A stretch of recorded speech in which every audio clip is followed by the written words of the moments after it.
La paz de Jesucristo para todos. Estamos en este momento tan especial y tan glorioso que Dios nos regala en este instante, donde tendremos una enseñanza tal vez breve, un poco amplia de la palabra de Dios. Lo que Dios nos dé estará supremamente bien. Hoy miraremos un tema muy importantísimo para tenerlo en cuenta y tomaremos como base un versículo bíblico que está en Isaías capítulo 43, versículo 26, que dice de la siguiente manera. Dice, hazme recordar y, y entremos en juicio. Juntamente habla tú para justificarte. Entonces tenemos esta porción bíblica donde Dios mismo nos pide, o más bien nos da esa bendición de poder hablar con Él y poder tenerle en cuenta algunas cosas que Él en su palabra nos dice, o por medio de personas, grandes profetas, hombres de Dios, les inspiró para que ellos dieran a conocer de manera plasmada en lo que es la Biblia, donde aparecen preceptos del Señor, aparecen, aparecen también decretos y juramentos del Señor, porque el Señor no solamente trae promesas, sino que trae juramentos, decretos, que así el cielo y la tierra pasen, sus palabras nunca pasará. Entonces encontramos aquí esta porción bíblica donde nos da a entender que debemos tener en cuenta esos preceptos, estas promesas, aquellos decretos para en el momento de pedir algo poderlas usar. Y como testimonio bíblico y ejemplo bíblico vamos a tomar un caso muy importante, el cual en una ocasión el Señor Jesús iba entre la región de Tiro y de Sidón, y una mujer de esa región, dice que era sirofenicia de nación, era una mujer cananea, se acerca donde está el Señor Jesús y se postra. Y además de ese postrar, según parece, caminaban los discípulos del Señor Jesús y ella iba atrás de ellos y los seguía haciendo una solicitud, diciéndole, Señor, mi hija está atormentada por un demonio, por favor, socorren, ayúdenos, como quien dice, haz el milagro que necesitamos. Y había sido tanto la súplica y las muchas veces que había clamado esta mujer, que los discípulos del Señor Jesús se molestaron un tanto por eso y le dijeron, Señor, por favor échala ya, sácala. Está ya molestando demasiado. Pero el Señor, cuando clamaba a esta mujer, el Señor no le respondía palabra. Pero esta mujer le clamaba diciendo una vez más, Señor, hijo de David, ten misericordia de mí. Mi hija está atormentada por un demonio. Y el Señor Jesús dijo, no está bien, o deja mejor que sacien los hijos, porque solamente he sido enviado a las ovejas perdidas de la casa de Israel, como quien dice, usted no es israelita, usted no pertenece al pueblo de Dios, por lo cual yo no puedo hacer un milagro en su favor, no le puedo ayudar a su hija, porque solamente he venido a ayudar a los hijos de Dios, al pueblo de Dios, que son los israelitas. Pero esa mujer sigue clamándole, Señor hijo de David, ten misericordia de mí. Y el Señor Jesús le dijo, no está bien echar el pan de los hijos y darlo a los perrillos. Entonces esta mujer, al oír aquello, encontró algo que debía tener en cuenta y poder hacer una súplica más objetiva ante el Señor Jesús. Y esta mujer responde diciendo, Señor, si aún los perrillos comen de las migajas que caen de la mesa de los hijos o de los amos. Entonces el Señor Jesús al oír esto dijo, oh mujer, grande es tu fe y que se haga de acuerdo a tu palabra, o sea, la palabra, lo que ella había dicho. Y dice que en ese momento aquella hija fue sana y libre de aquel demonio. Y esta muchacha estaba a la distancia, tal vez a 100 kilómetros, 20 kilómetros, 30, estaba a una gran distancia. Pero en este momento el milagro se dio. La gloria de Dios se mostró en favor de aquella dama y especialmente de su hija, que era la que estaba atormentada por aquel demonio. Entonces encontramos aquí en la palabra del Señor algo importantísimo, porque el Señor se admiró de que esta mujer tenía tanta fe. Una, por la insistencia que tuvo aquella mujer, que no se rindió, aunque el Señor la rechazó varias veces, pero esta mujer no se rindió.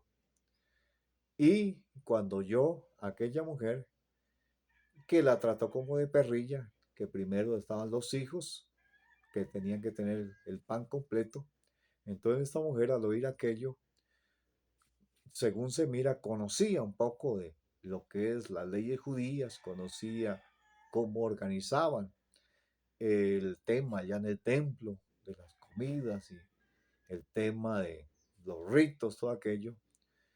Y, sabiendo eso, tomó algo muy especial que le sirvió como como podemos decir, como una entrada para que el Señor Jesús le responda y pueda tener el milagro que ella necesitaba. Y para entender aquello podemos estudiar en la Biblia que hay dos animales en especial. Uno es es el burro o el asno, que es el único animal que debe ser redimido para poder ser usado, o sea, para ser cargado o montado.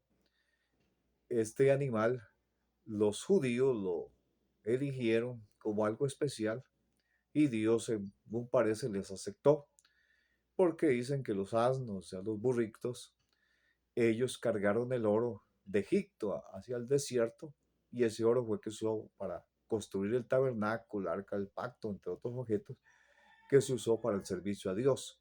Y por eso fue elegido el burro como un animal en especial.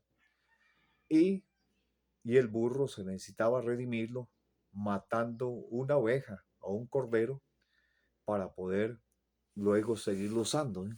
O sea que era el único animal que se debía redimir. Y por eso el burro es símbolo de libertad. También simboliza la fuerza de la libertad. Y por eso el Señor Jesús entra a Jerusalén montado en un burro, indicando que él va montado en la fuerza de libertad, indicando que es el Cordero de Dios que quita el pecado del mundo, indicando que el Cordero de Dios iba sobre un borrico, sobre un asno, y además que él es el príncipe de la paz.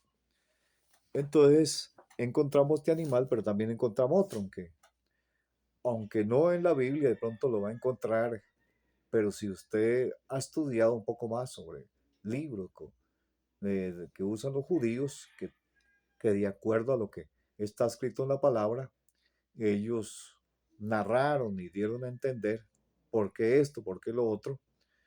Entonces encontramos el otro animal que es el perro. El perro, los judíos antiguos decían que el perro era un animal que era especial por el hecho de que cuando el ángel de la muerte atacó a todos los primogénitos de Egipto, el perro ese día no aulló, aunque usted sabe que la costumbre de los perros es aullar cuando miran un espíritu, pero los perros no aullaron esa noche, no alarmaron a los egipcios, y esa es la razón que fue tenido en cuenta el perro como algo especial. Entonces, desde ahí, y después la construcción del tabernáculo y la presentación de ofrendas, entre ellas, o sea, mejor casi todas, eran comida. Había harinas que se hacían pan, había carnes de res, o sea, de becerros, de cordero, de carneros, entre otros animales. Entonces, los únicos animales que tenían el derecho de comer de aquella sobra de los sacerdotes, del sumo sacerdote, de los levitas, cuando comían aquellas carnes de las ofrendas, eran los perros los únicos que podían comer de esas sobras. Aunque también llegaban al templo aves que comían, así como las palomas, entre otras aves que comían migajas de lo que sobraba ahí de las comidas en el templo, de las ofrendas, pero lo hacían sin el derecho. Los únicos animales que tenían el derecho de comer y los sacerdotes le echaban las sobras para que coman eran los perros, ¿sí? O sea, comían migajas de pan, que los sacerdotes les tiraban, comía migajas de carne, y de esa manera el perro era tenido como un animal tenido en cuenta en el templo para brindarle lo que es las migajas. Y esta mujer sirofenicia de nación, según se mira, conocía aquel asunto, conocía ese tema a fondo, y por eso cuando el Señor Jesús le dijo, no está bien echar el pan de los hijos y darlo a los perrillos, esta mujer de una vez dijo, no, pues, si los perrillos, si los perrillos, ellos comen de la mesa de los sacerdotes, los sumos sacerdotes y de los levitas, entonces, si el Señor Jesús a mí me llama una perrilla, ya que los judíos israelíes, a todos los que no eran israelíes, les llamaban perrillos o perros, o sea, inmundos. Entonces esta mujer, al oír aquello, para ella no fue un insulto, sino fue, podemos decir, una voz de esperanza, lo que el Señor Jesús dijo. Entonces esta mujer dijo, no, pues si me llama perrilla, entonces yo oigo y sé que los perrillos son los que comen las migajas de las ofrendas. O sea, aquellos panes, aquella carne que los sacerdotes y sumos sacerdotes y levitas comen. Entonces, si yo soy una perrilla, entonces yo también puedo estar debajo de la mesa y, y los grandes hombres de Dios, los hijos de Dios, pueden hacer caer una migaja y con eso es suficiente para que mi hija quede libre y sea totalmente sana de esa enfermedad demoníaca que tiene. Su hija estaba atormentada por un demonio y ella necesitaba con urgencia que el Señor Jesús sea el que haga el milagro. Entonces, con lo que dijo esta mujer, con el hecho de haber dicho ella que aún los perrillos comen las migajas que caen de la mesa de los hijos, entonces esa fue una palabra que fue suficiente y fue una palabra de fe. Por eso el Señor Jesús dice, grande es tu fe. Con esta palabra fue suficiente. Por eso el Señor Jesús dice, con la palabra que dijiste, ve que ya ha salido el demonio de la muchacha, como quien dice, ya el milagro se hizo y además se admiró de la grande fe de esta mujer. Esta mujer usó algo que ya estaba establecido y que Dios lo había aceptado. Entonces recibió este milagro. Todos nosotros que estamos en este momento oyendo la palabra de Dios, también tenemos que hacer memoria y como dice el Señor Jesús, que le recordemos y entremos a juicio con Él, como quien dice, usen la palabra de Dios y dígame, ¿qué he prometido? ¿Qué precepto tengo? ¿Qué decreto tengo? ¿Qué juramento tengo para ustedes? Y como quien dice, yo lo haré. Por eso encontramos la oración del Padre Nuestro, encontramos que dice el pan nuestro de cada día, dánoslo hoy. Entonces ahí se habla de provisión, se habla de una provisión total que tiene que ver con todo lo que necesitamos para vivir acá en la tierra. Entonces algo que ya es nuestro, o sea, no es que apenas nos lo va a dar Dios, entonces que es nuestro. Entonces cuando te ora la oración del Padre Nuestro, llega a esa parte y sabe que es suyo lo que está pidiendo. O sea, entra, podemos decir, en juicio con el Señor, le recuerda que ya toda esa provisión ya Dios le ha dado. Entonces, como le ha dado Dios, entonces ya está seguro que usted lo va a recibir. ¿Sí? También usted puede tener algo otros versículos bíblicos en cuenta. Un ejemplo, el salmista David, inspirado por Dios, dijo, Jehová es mi pastor, nada me faltará. O sea, está hablando que si Dios es nuestro pastor, nada nos falta. Entonces nos pegamos de ahí.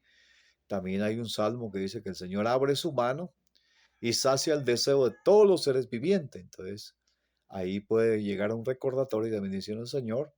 Su palabra dice que tú abres tu mano y sacias el deseo de todos los seres vivientes y se va a dar cuenta que de pronto va a haber algunas dificultades, pero en medio de las dificultades en cualquier momento va a mirar la gloria de Dios en gran manera manifiesta. ¿Eh?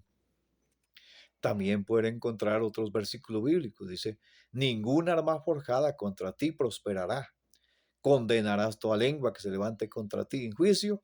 Esta es la herencia de los siervos de Jehová y la salvación de mí vendrá. O sea, ahí encontramos que el Señor mismo le dice a los israelitas y también nosotros si estamos siguiendo al Señor, estamos siguiéndolo con todo nuestro corazón. La palabra Israel quiere decir directo a Dios, a que nos ponemos directo a Dios y ya que el Señor Jesús nos da esa bendición de podernos conectar con el cielo, nosotros podemos asegurar y decirle, Señor, su palabra dice que ninguna arma forjada contra mí va a prosperar y entonces ninguna calumnia, nada de eso va a prosperar en cualquier momento. Las personas que calumnian, las personas que juzgan y acusan, estas personas van a quedar avergonzadas. Ese baldón se les va a venir encima. O sea, lo mismo que juzgan, lo mismo que calumnian, lo mismo que, que acusan, que condenan, eso mismo les va a venir a ellos. O sea, el baldón de cosas que ellos desean a la persona que están acusando o al Hijo de Dios, eso mismo va a venir para ellos y que además se va a condenar toda lengua que, que se ponga en nosotros en contra, en juicio, enjuiciando a nosotros toda esa lengua, va a ser condenada, eso dice la palabra de Dios, y que esa es una herencia que viene de los siervos para los siervos del Señor. Si usted es un siervo del Señor, una sierva del Señor, entonces ese, ese decreto es para usted. ¿Sí? Y dice, la salvación del Señor de mí vendrá, dice el Señor Dios Todopoderoso. También encontramos otra porción bíblica en Isaías 3:2, donde nos habla de algo supremamente importantísimo, que con esto terminamos, donde dice, dijo Jehová a Satanás, Satanás, Jehová te reprenda. Él ha escogido a Jerusalén, él te reprenda. Eres solamente un tizón arrebatado el incendio. ¿Qué está diciendo la palabra de Dios? Que si le dejamos al Señor, Él va a reprender lo que nosotros no podemos reprender. Él va a reprender el principado demoníaco de las tinieblas, el que llega a hacer daño, lo va a reprender. ¿Sí? Entonces, por eso le repito la porción que dice, dijo Jehová a Satanás, Satanás, Jehová te reprenda. Él ha escogido a Jerusalén, él te reprenda. Eres un tizón arrebatado el incendio. Usted lo puede usar de esta manera. Dijo Jehová a Satanás, Satanás que estás usando esta persona, la otra, que el Señor Jehová o el Todopoderoso te reprenda, porque Él ha escogido a Jerusalén, Él te reprenda, eres solamente un tizón arrebatado al incendio. De esa manera le doy algunos ejemplos para que usted los use, pero puede usar muchas porciones bíblicas más, muchas más, ¿sí? Que puede usar. Un ejemplo está el Salmo 1, dice que si usted medita en la ley del Señor, o sea, en la palabra de Dios, de día y de noche, si usted lo está haciendo, dice, es como árbol plantado junto a corriente de aguas que da su fruto a su tiempo y su hoja no cae, y todo lo que hace prosperará. Entonces, si usted lo está haciendo, está meditando en la palabra de Dios de día y de noche, entonces tiene esta, esta promesa, tiene aquel decreto en su favor que usted va a ser un árbol plantado junto a corriente de aguas que da su fruto a su tiempo y su hoja no cae. Aunque haya grandes dificultades en el momento, pero en cualquier momento va a ser exaltado porque usted está junto a corriente de aguas de vida. Y el Señor es una fuente de agua de vida para todos nosotros. Bueno, esta ha sido la corta enseñanza de hoy. Que Dios los bendiga en gran manera.